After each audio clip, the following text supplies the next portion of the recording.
হাই everyone, আসসালামু আলাইকুম। কি খবৰ আপোনালোকৰ? আশা কৰোঁ ভালেই আছে। ময়ো ভালে আছোঁ। মই ঘৰত আহিছোঁ। এতিয়া ভাবিলোঁ আপোনালোকক অলপ দেখাওঁ।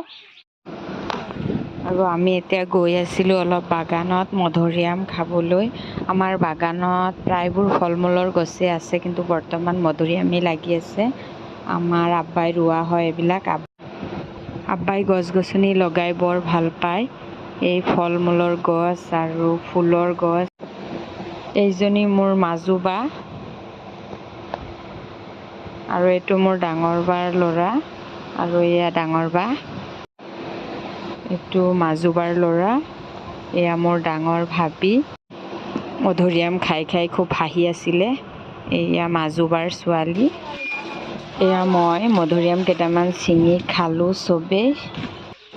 Bye bye, Allah Hafiz.